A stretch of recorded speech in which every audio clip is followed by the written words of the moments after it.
नमस्कार दोस्तों, पढ़ाई वाला की प्रश्नमाला सीरीज की चौथी वीडियो में आपका स्वागत है। इस दिन हम राजस्थान के प्रतीक चिन्ह के बारे में जानकारी प्राप्त करेंगे। राजस्थान का जो राज्य पशु है दोस्तों, वन्यजीव श्रेणी का वह चिंकारा है। राज्य पक्षी गोड़ावन है। राज्य पशु रोहिड़ा है। राज्य वृक्ष खिजड़ी है। राज्य गीत केसरिया बालम है। राज्य खेल बास्केटबॉल है। राज्य नृत्य घूमर है। राज्य पशु पालतू श्रेणी में ऊँट है। राज्य कवि सूर्यमल मीसण है। और राज्य वाद्य यंत्र अलगोजा है। सबसे पहले अपन राज्य पशु चिंकारा जो वन्यजीव श्रेणी में राज्य पशु है उसके बारे में कुछ जानकारी देखते हैं। चिंकारा को दोस्तों राज्य पशु का दर्जा 22 मई 1981 को मिला था। चिंकारा को राज्य पशु का दर्जा 22 मई 1981 को मिला था। और चिंकारा का जो वैज्ञानिक नाम है दोस्तों वह गजेला गजेला है। चिंकारा का वैज्ञानिक नाम गजेला गजेला है। और चिंकारे को छोटा हिरण के उपनाम से भी जाना जाता है। चिंकारण के लिए दोस्तों चिंकारों के लिए नाहरगढ़ अभ्यारण्य जयपुर प्रसिद्ध है। और राज्य में सर्वाधिक चिंकारे दोस्तों जोधपुर जिले में देखे जा सकते हैं। चिंकारा नाम से राज्य में एक तटवाद्य भी है।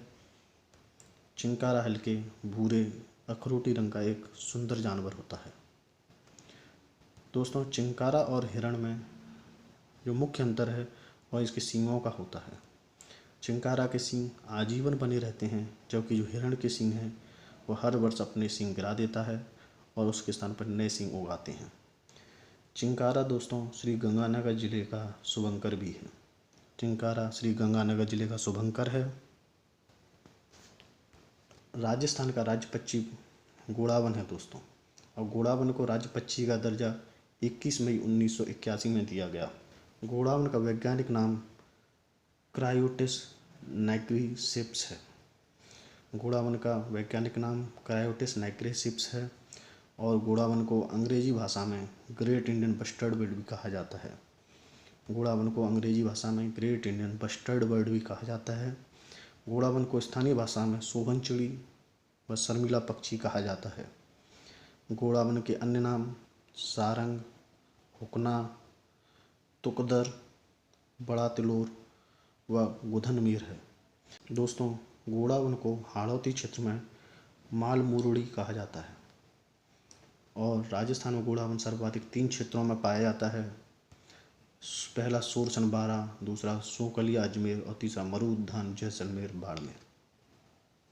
मरूदान दोस्तों जैसलमेर और बाड़मेर दोनों जिलों में थोड़ा थोड़ा पाया जाता है। तो गोड़ावन 3 क्षेत्रों में सर्वाधिक पाया जाता है, सूरसन बारा, सोकलिया अजमेर और मरूदान। गोड़ावन के प्रजनन के लिए जोधपुर जंतुआलय प्रसिद्ध है। गोड़ावन के प्रजनन के लिए दोस्तों जोधपुर जंतुआलय प्रसिद्ध है। और इनका प्रजनन काल जो है वह अक्टूबर नवंबर का महीना माना जाता है। गोड़ावन मुख्यतः अफ्रीका का पक्षी है जिसकी ऊंचाई लगभग 4 फीट होती है। और गोड़ावन का प्रिय भोजन मूंगफली और तारा मीरा को माना जाता है। गोड़ावन का प्रिय भोजन मूंगफली और तारा मीरा को माना जाता है।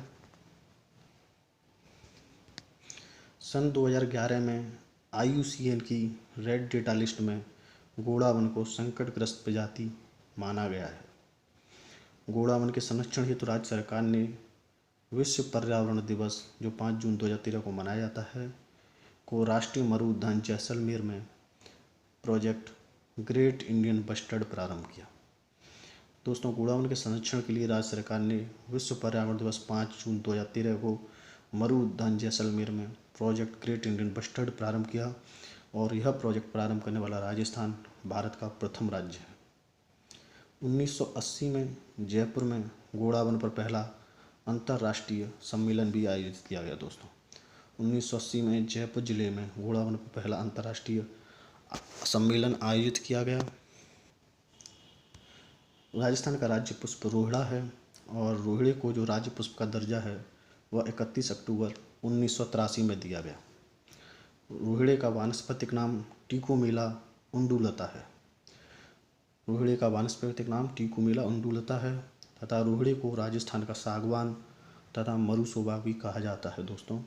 रोहिड़ा पश्चिमी क्षेत्र में सर्वाधिक देखने को मिलता है तथा रोहिड़े के जो पुष्प हैं वो मार्च और अप्रैल महीने में खिलते हैं। रोहिड़े के पुष्प का जो रंग है वह गहरा केसर या हरमीच पीला होता है दोस्तों। और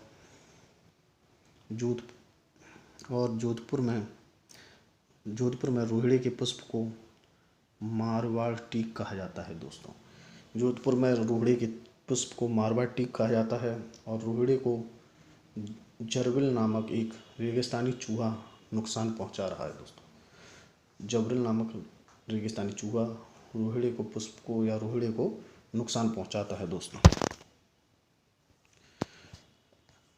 राजस्थान का राज्य वृक्ष खिजड़ी है और खिजड़ी को राज्य वृक्ष का दर्जा 31 अक्टूबर 1983 में दिया गया। खिजड़ी को राज्य वृक्ष का दर्जा 31 अक्टूबर 1983 में दिया गया। 5 जून 1988 को विश्व पर्यावरण दिवस के अवसर पर खिजड़ी वृक्ष पर 60 पैसे का एक डाक टिकट भी जारी किया गया था। खिजड़ी का वानस्पतिक नाम प्रोसेपिस सिंड्रेरिया है।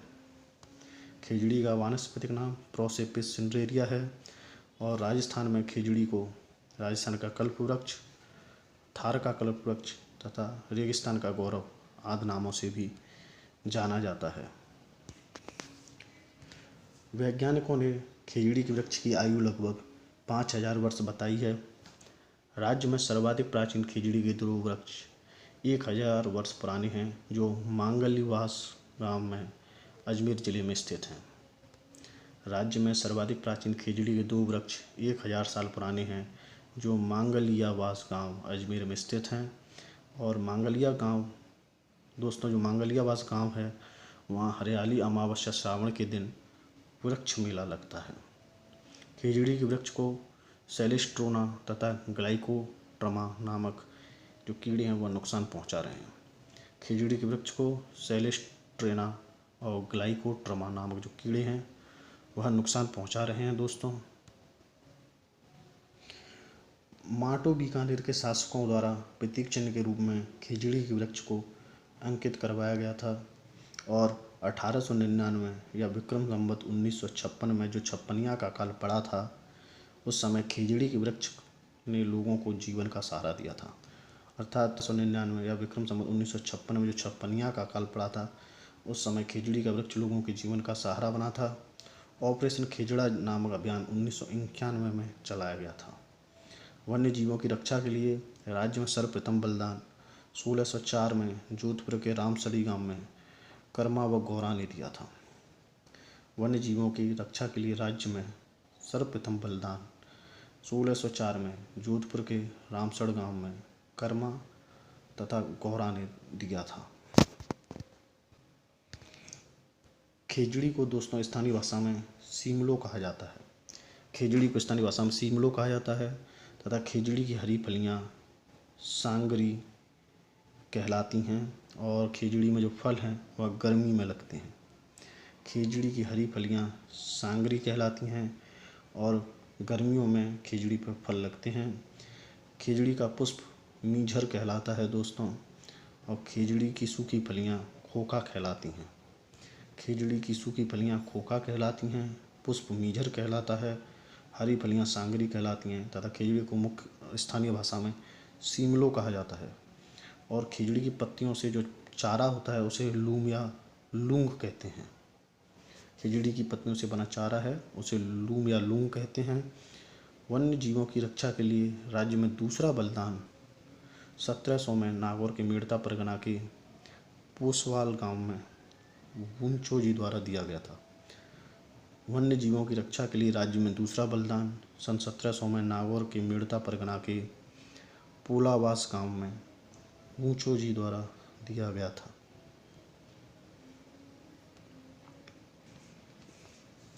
खिजड़ी के लिए प्रथम बलिदान अमृता देवी वैष्णोई ने सन 1730 में 363 लोगों के साथ जोधपुर के खिजड़ी गांव, जिसे गुढ़ा वैष्णोई गांव भी कहते हैं, में भाद्रपद शुक्ल दशमी को दिया था। खिजड़ी के लिए प्रथम बलिदान दोस्तों अमृता देवी वैष्णोई ने 1730 में 363 लोगों के साथ जोधपुर के खिजड़ी गांव गुढ़ा वैष्णोई गांव में भाद्रपद शुक्ल दशमी को दिया था। उन 363 लोगों में दोस्तों 69 महिलाएं थीं और 294 पुरुष थे। 69 महिलाएं तथा 294 पुरुष थे 363 लोगों में, जिन्होंने अमृता देवी वैष्णवी के साथ भाद्रपद शुक्ल दशमी को 1730 में बलिदान दिया था। भाद्रपद शुक्ल दशमी को तेजा दशमी के रूप में मनाया जाता है। दोस्तों, भाद्रपद शुक्ल दशमी को तेजा दशमी के रूप में मनाया जाता है तथा भाद्रपद शुक्ल दशमी को विश्व का एकमात्र वृक्ष मेला खेजड़ी गांव में लगता है। भाद्रपद शुक्ल दशमी के दिन विश्व का एकमात्र वृक्ष मेला खेजड़ी गांव में लगता है। अमृता देवी के पति का नाम रामोजी वैष्णवी था। दोस्तों, अमृता देवी के पति का नाम रामोजी वैष्णवी था तथा वैष्णवी संप्रदाय द्वारा दिया गया यह बलिदान साका या खड़ाना कहलाता है। दोस्तों, वैष्णवी संप्रदाय द्वारा दिया गया यह बलिदान साका या खड़ाना कहलाता है। दोस्तों, खिचड़ी के बलिदान के समय पर जोधपुर के जो राजा थे वह अभय सिंह थे। खिचड़ी के बलिदान के समय जोधपुर के राजा अभय सिंह थे। अभय सिंह के ही आदेश पर दोस्तों गिरधर दास ने कुल 363 लोगों की हत्या कर दी थी। खिचड़ी दिवस दोस्तों प्रत्येक वर्ष 12 सितंबर को मनाया जाता है और पहली बार जो खिचड़ी दिवस था दोस्तों वह 1978 में 12 सितंबर को मनाया गया था। पहली बार खिचड़ी दिवस 12 सितंबर 1978 को मनाया गया था। वन्य जीवों के संरक्षण के लिए दिए जाने वाला सर्वश्रेष्ठ जो पुरस्कार है वो अमृता देवी वन्य जीव पुरस्कार है। यह पुरस्कार अमृता देवी के नाम पर ही रखा गया है और अमृता देवी वन्य जीव पुरस्कार की शुरुआत जो थी वह 1994 में की गई थी।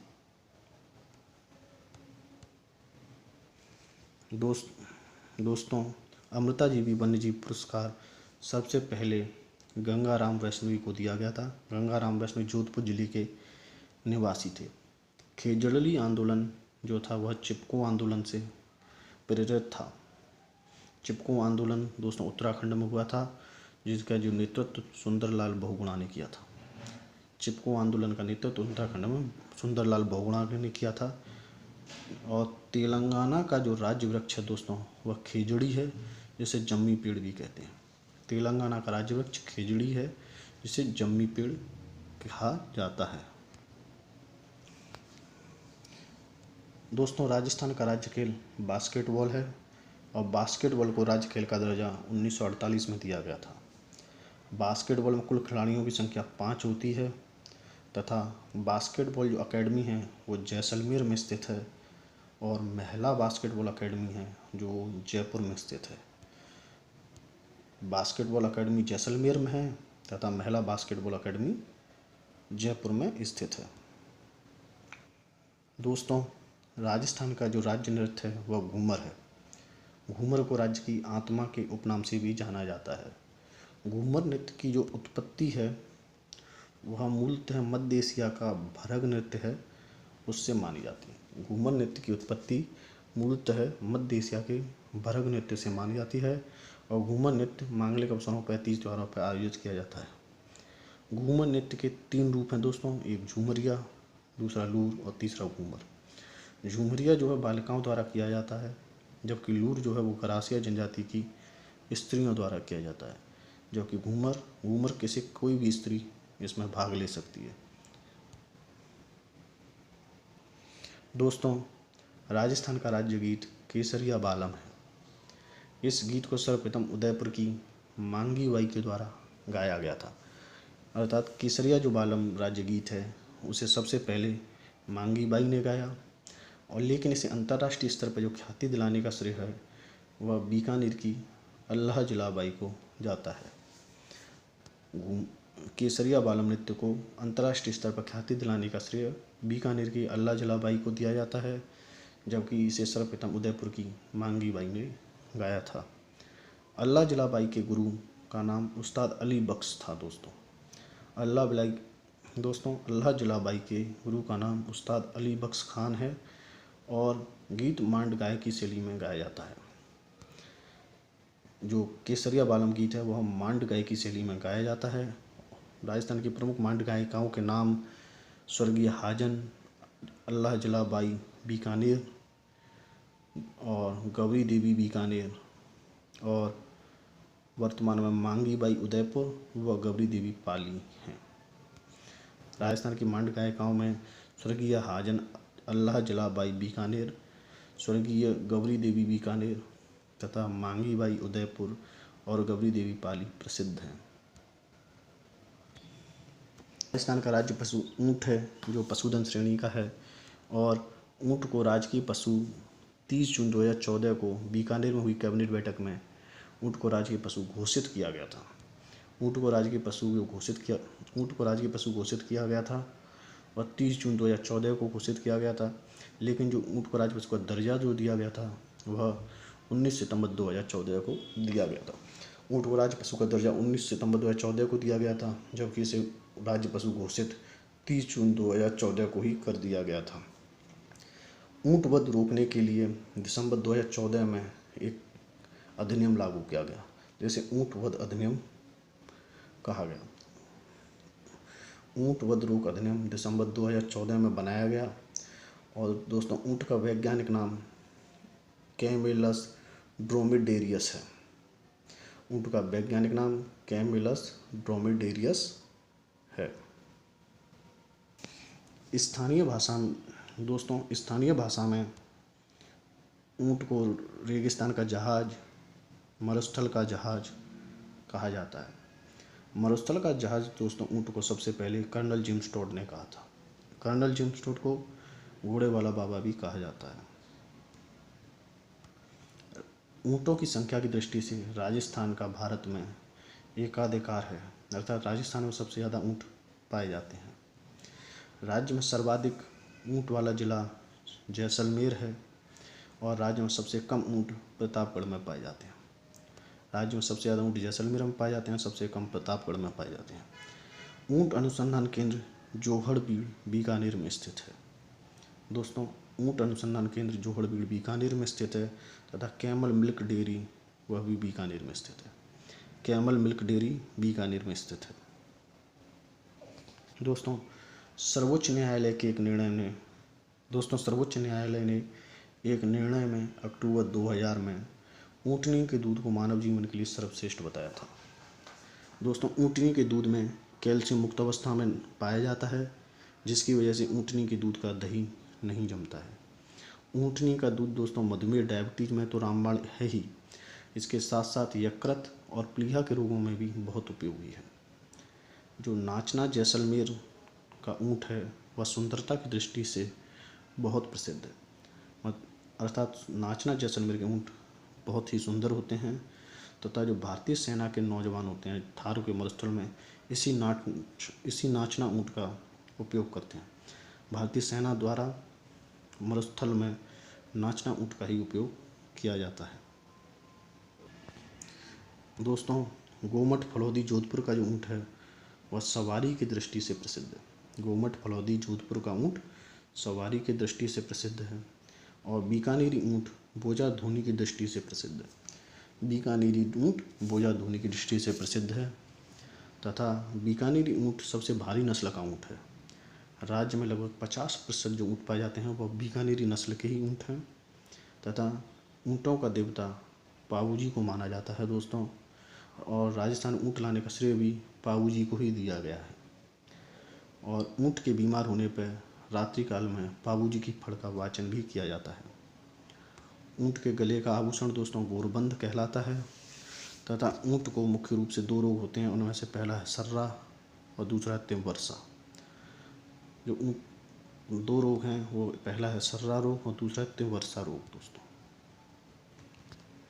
दोस्तों, जो ऊँटों की संख्या में गिरावट का मुख्य कारण है वह सर्रा रोग ही है और इस रोग पर नियंत्रण के उद्देश्य से वर्ष 2010-11 में ऊँटों में सर्रा रोग नियंत्रण योजना चलाई गई थी। ऊँटों में सर्रा रोग नियंत्रण योजना 2010-2011 में चलाई गई थी। ऊँटों का पालन पोषण करने वाली जाति को रायका या रेवारी कहते हैं। ऊँटों की चमड़ी पर की जाने वाली कला दोस्तों उस्ता कला कहलाती है और उस्ता कला को मुनवती या मुनावती कला भी कहते हैं। उस्ता कला को मुनवती या मुनावती कला भी कहा जाता है और उस्ता कला मूलतः लाहौर की कला है। उस्ता कला दोस्तों मुख्यतः लाहौर की कला है। दोस्तों उस्ता कला को राजस्थान में बीकानेर के जो शासक थे अनूप सिंह जी, वो लाए थे। उस्ता कला को राजस्थान में बीकानेर के शासक अनूप सिंह जी द्वारा लाया गया था और इसीलिए दोस्तों अनूप सिंह जी का काल उस्ता कला का स्वर्ण युग कहलाता है। अनूप सिंह जी का काल उस्ता कला के लिए स्वर्ण युग कहलाता है। उस्ता कला के जो कलाकार हैं दोस्तों उन्हें उस्ताद कहते हैं और उस्ताद मुख्यतः बीकानेर तथा उसके आसपास के क्षेत्र में रहते हैं। दोस्तों उस्ता कला का प्रसिद्ध कलाकार हिसामुद्दीन उस्ता को माना जाता है, जो बीकानेर के मूल निवासी हैं और वर्तमान में इनकी मृत्यु हो चुकी है। तो उस्ता कला के प्रसिद्ध कलाकार हिसामुद्दीन उस्ता को माना जाता है, जो बीकानेर के थे और अभी वर्तमान में इनकी मृत्यु हो चुकी है। और उस्ता कला के वर्तमान में जो प्रसिद्ध कलाकार हैं वह मोहम्मद हनीफ उस्ता हैं। उस्ता कला के वर्तमान में प्रसिद्ध कलाकार मोहम्मद हनीफ उस्ता हैं। और उस्ता कला में एक अन्य कलाकार इलाही बख्श थे, जिन्होंने महाराजा गंगा सिंह का उस्ता कला में चित्र बनाया था, जो वर्तमान में UNO के कार्यालय में रखा हुआ है। उस्ता कला के एक अन्य महान कलाकार इलाही बख्श ने महाराज गंगा सिंह का उस्ता कला में चित्र बनाया, ये UNO के कार्यालय में रखा हुआ है। दोस्तों महाराज गंगा सिंह ने चीन में ऊँटों की एक सेना भेजी, जिसे गंगा रिसाला भी कहा जाता है। दोस्तों महाराज गंगा सिंह ने चीन में ऊँटों की एक सेना भेजी, जिसे गंगा रिठाला कहा जाता है। और पानी को ठंडा रखने के लिए ऊँटों की खाल से बने बर्तन को कापी कहा जाता है। दोस्तों पानी को ठंडा रखने के लिए ऊँटों की खाल से बने बर्तन को कापी नाम से जाना जाता है। तथा सर्दियों से बचने के लिए ऊँट की बालों से जो वस्त्र बनाया जाता है उसे बाखला कहा जाता है। दोस्तों बाखला वस्त्र ऊँट के बालों से बनाया जाता है तथा यह सर्दी से बचने में काम आता है। और ऊँट पर कसी जाने वाली काठी को कूंची या पिलाण कहते हैं। ऊँट पर कसी जाने वाली काठी को कूंची या पिलाण कहा जाता है। कुछ दोस्तों पिलाण का जो क्वेश्चन है वह वीडियो मेंस में पूछा गया था इस साल 2022 में। इसीलिए ऊँट पर कसी जाने वाली काठी को कूंची या पिलाण कहते हैं। ऊँट की नाक में पहनाई जाने वाली लकड़ी की कील को दोस्तों गिरबाण कहा जाता है। दोस्तों गिरबाण ऊँट की नाक में पहनाई जाने वाली लकड़ी की कील को कहते हैं। दोस्तों ऊँट के बच्चों के लिए तोड़ी या तोड़िया शब्द का प्रयोग किया जाता है। तोड़ी या तोड़िया शब्द का प्रयोग ऊँट के बच्चों के लिए किया जाता है। ऊँट के पहनावों में पीठ पर काठी को पहना जाता है तथा गर्दन पर गोरबंद पहना जाता है। टांगों पर गोड़िया नामक पहना जाता है तथा मुख पर मोखरा पहना जाता है। परछनी ऊँट की पूंछ पर पहना जाता है तथा मेल खुरी जो है वह ऊँट पर बिछाई हुई गद्दी को कहते हैं।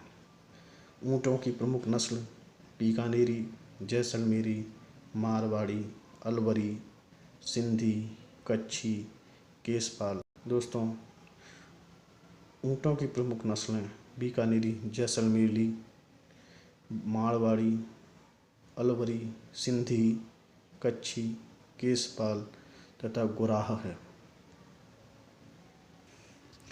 दोस्तों राजस्थान का राज्य कवि सूरमल मिश्रण थे। इनके पिता का नाम चंडीदान था तथा इनकी माता का नाम भवानीबाई था। सूरमल मिश्रण जी का जन्म 19 अक्टूबर 1815 को हुआ था और यह बूंदी जिले के हरना गांव के रहने वाले थे। राजस्थान के महान कवि सूरमल मिश्रण का जन्म बूंदी जिले के हरना गांव में 19 अक्टूबर 1815 को भारतीय तिथि के अनुसार कार्तिक कृष्ण प्रथम के विक्रम संवत 1872 को हुआ तथा इनके पिता का नाम चंडीदान था तथा माता का नाम भवानीबाई था। दोस्तों सूरमल मिश्रण की कुछ प्रमुख रचनाएं इस प्रकार हैं: वंश भास्कर, वीर सतसई, धातु रूपावली, बलवद विलास जिसे बलवंत विलास भी कहते हैं, राम रंजाट, छंदोमयूख तथा सती रासो। तो ये 7 सूरमल मिश्रण जी की प्रमुख रचनाएं हैं। दोस्तों अगर आपको यह वीडियो पसंद आई हो तो हमारे चैनल को सब्सक्राइब करें।